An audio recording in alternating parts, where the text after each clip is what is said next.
Добрый день, компания Прогресс Авто приветствует вас на очередном обзоре мини-трактора. В данном случае у нас здесь Kubota GL200, отлично видно ее модель. Полноприводный японский мини-трактор Kubota, очень популярный, естественно, с полным набором функций. То есть здесь у нас прямо по максимуму все, что можно было найти на Kubota, все здесь есть. По шинам первоначально скажу, передние шины, к сожалению, с износом у нас остаток в районе 40%. Плюс есть небольшие растрескивания, то есть по верхнему слою. Но ничего критичного здесь точно нет, проблем не доставит. Задние шины, наоборот, к счастью, с очень маленьким износом, хорошим остатком. Но здесь оно и понятно, то есть быстрый разворот дает о себе знать. Видимо, очень много крутились на тракторе, передние поносились больше. Собственно, зад без растрескиваний, без замечаний. По косметике, по сохрану, я думаю, здесь видно. Мордочка вся в идеале, фары не тресканные, то есть это ценно, это, как мы знаем, я не перестаю произносить, решеточка прям золотая, поэтому очень рады мы, когда приходит все целенькое, ничего не трескается по пути. Краска на крыльях, здесь все целенькое у нас, но есть, конечно, некоторые замечания по коцкам, но следы эксплуатации, ничего не поделать. Тут одно сиденье целенькое, куботовское. 415 моточасов наработки. Ну, собственно, здесь прям состояние о том и говорит. Фотографии двигателя будут приложены. Также все целенькое, все хорошо. По шинам аналогичная ситуация и по левой стороне. То есть перед у нас чуть больше потерт, зад в отличном состоянии, сохранен.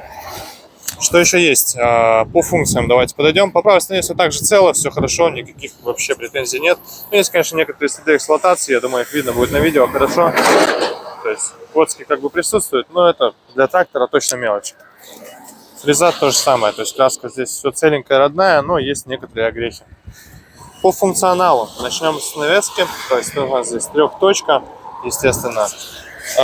Фреза с быстросъемом, что уже дает свои плюсы. Фреза 1,5-метровая.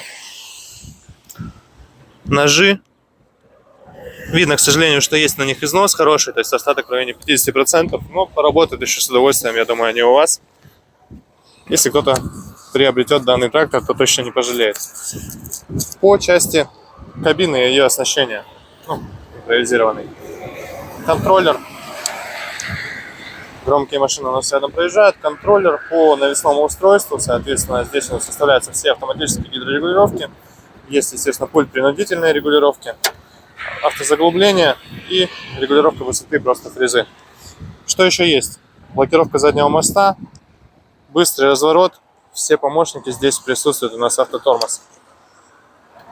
По валу отбора мощности 4 передачи вперед мы видим с вами и 1 назад. Что, кстати, опять же удобно.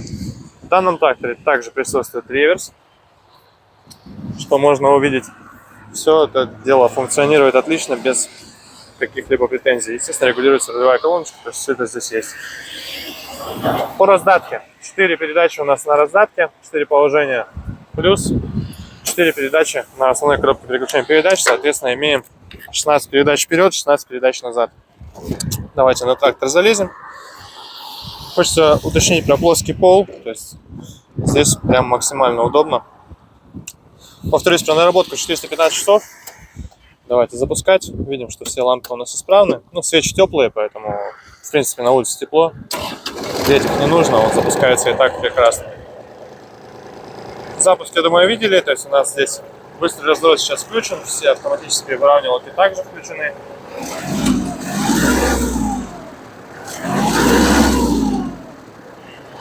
Сейчас подставлю микрофон у нас к двигателю, чтобы было понятно.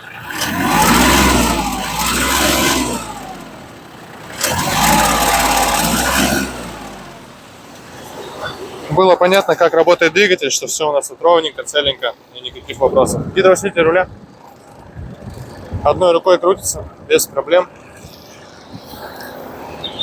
Работает, соответственно. По реверсу, по остальным передачам все так же четко включается, никаких вопросов не возникает. Можно любую из передач включить. Давайте вторую, сейчас и вперед, собственно, поедем. Заодно покажу, как работает, насколько успешно быстрый разворот, что он из себя представляет. Ну, не первый раз уже это дело снимаем, но тем не менее. Думаю, нашим новым зрителям будет в любом случае интересно, как все-таки это функционирует. Итак, предположим, что у нас есть не очень широкое место, например, вот эта сухая часть дороги, на которой нам нужно развернуться. Соответственно, при включении функции быстрого разворота видим, что здесь у нас места очень мало. Если, я думаю, вот такой зум включить, то будет видно, что здесь прям совсем мало места. Буквально в районе 2 метров до лужи максимум. Соответственно, выкручиваем руль, и трактор у нас здесь разворачивается, ну, на очень маленьком промежутке расстояния. Вот если включить естественный зум, то получается вот такое вот место маленькое. Видим, что вот машина проходит еле-еле. Соответственно, также и в обратную сторону он может развернуться без проблем. На месте прямо на пятачке крутится. Это очень удобно, и автоматически все полностью регулируется трактором. Для тех, кто не знал, надеюсь, будет полезно. Вот такая функция есть на многих Mitsubishi MT серии, есть на многих куботах GL, GT, Сатурнах и прочих. Ну и, соответственно, на Исеке также встречается. То есть это именно оснастка стандартная, которая бывает добавляется в тракторах. Собственно, поэтому будем рады вас видеть. Надеюсь, что трактор данный будет радовать своего хозяина не один десяток лет будущего. Поэтому приезжайте. Компания Прогресс Авто, будем рады.